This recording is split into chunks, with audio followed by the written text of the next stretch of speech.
Hey everyone! In this lecture, we will learn how to control network access using the FirewallD service in RHEL. This is directly tested in the RHCSA exam and is also critical for real-world server security.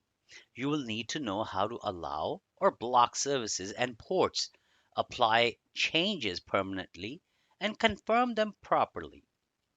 Now, FirewallD is a dynamic firewall manager that filters traffic based on zones. Each zone defines a level of trust for interfaces assigned to it. In production environment, we use FirewallD to open ports only for required applications like web server, cockpit, Jenkins, or SSH and block everything else. Zone like trusted allow all traffic, while drop blocks everything silently. Understanding zones is the key. In the RACS exam, you may be asked to restrict SSH temporarily, for example, or allow cockpit service on port 9090 permanently, or ensures port 8080 is open for TCP access and changes persist after reboot. Always remember to reload the firewall after using the dash dash permanent flag and match the exam task exactly. Let's start our demo by checking the status of the FirewallD service. Please don't forget to subscribe to my channel and click on that like button if you like my video. Also click on that notification bell. Thank you. I type sudo systemctl status firewallD to verify if the firewall service is up and running. The output shows that the service is loaded from /user/bin /systemd /system /firewallD dot service, enabled at startup and currently active with the main process ID 954. The line that says active running confirms that the service is functional. This step is important because if FirewallD is not running, none of your firewall rules will be enforced. Now let's check which zone is assigned by default. I type firewall-cmd space dash dash get dash default dash zone, and the output says public. This means the default zone for network interfaces is public, which is moderately secure and typically used for systems connected to external networks. Next, I type firewall-cmd dash dash get dash zones to list all zones that FirewallD supports. The output includes block, DMZ, drop, external, home, internal, NM-shared, public, trusted, and work. Each zone represents a different security level. For example, drop blocks all incoming traffic without reply, while trusted allows all traffic. Understanding the function of each zone helps you apply rules appropriately in production environment. Then I type sudo firewall-cmd dash dash state to confirm the firewall daemon is active. The output says running, which tells us the firewall engine is working and enforcing rules in real time.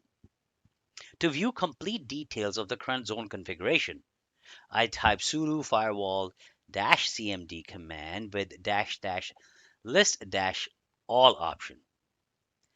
The output shows that the active zone is public. It includes the interface ENS160 and the allowed services are cockpit, DHCP v6-client, mountd, NFS, RPC-bind, and SSH.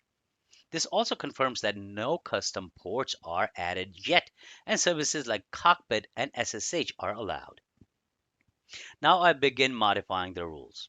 I type sudo firewall-cmd dash dash remove dash service equal SSH, which is the name of the service, to remove SSH access temporarily. The output says success, confirming that SSH has been removed from the runtime configuration. This means new SSH connection will be blocked, though existing session like this one via PuTTY remains unaffected since FirewallD does not terminate active sessions.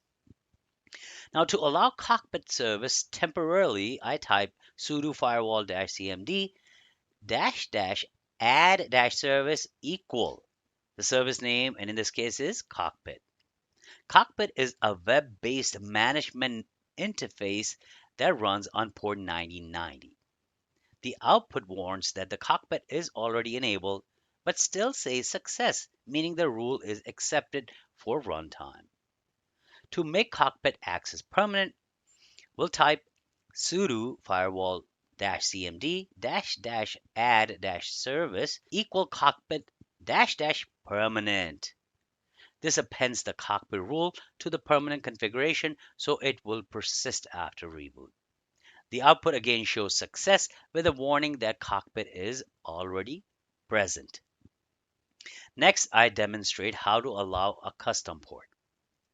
I type sudo firewall-cmd add port equal 8080/TCP to allow TCP traffic on port 8080.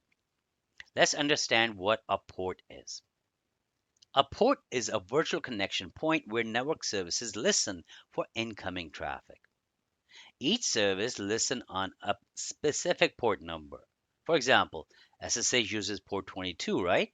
HTTP uses port 80, and Tomcat or Jenkins often use port 8080. When we open port 8080, we are allowing traffic to reach applications listening on that port. The output confirms the port is opened.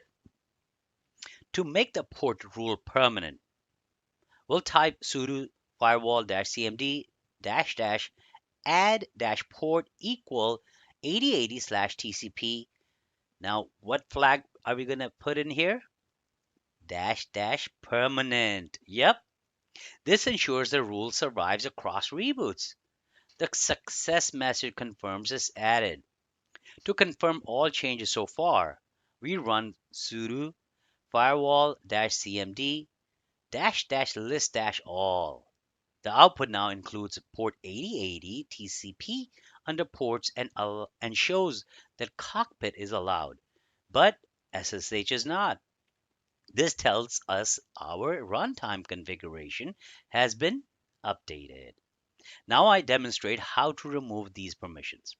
So we'll type sudo firewall-cmd remove port, and with the equal of port number is 8080/TCP, and then permanent to delete 8080 port rule permanently. The output says success. Beautiful. All right, then we type sudo firewall-cmd remove service equal. Now here we have to type the service name. And this time we'll type cockpit. And if you wanted to make it permanent, we'll use the flag permanent to remove cockpit access permanently. And again, I got the success. Next, we type firewall-cmd remove service equal SSH permanent to permanently block SSH from being allowed by the firewall. This will affect new sessions after reload. Now, to apply these changes permanently, we type sudo firewall-cmd reload. The output says success. This reloads the firewall with the updated permanent rules. So the only other way to get that configuration loaded is to reboot. But of course, you don't want to do that in the production environment. That's why you use the reload option. All right. At this point, even though SSH was removed permanently, my existing session through PuTTY is still active and alive because FirewallD only impacts new traffic, not already established connections. To finalize, we type sudo firewall-cmd list all to see the final rule set. The output confirms that the port and services like 8080, cockpit, and SSH are now removed from the public zone. If you want to learn more, then please enroll in my course, Complete Linux Training Course to get your dream IT job. The link is in description. All right, let's summarize the lecture. We learned how to check FirewallD status, right? Identify and use zones, allow and block services like SSH and Cockpit, open and close ports like 8080, and apply both temporary and persistent or permanent rules.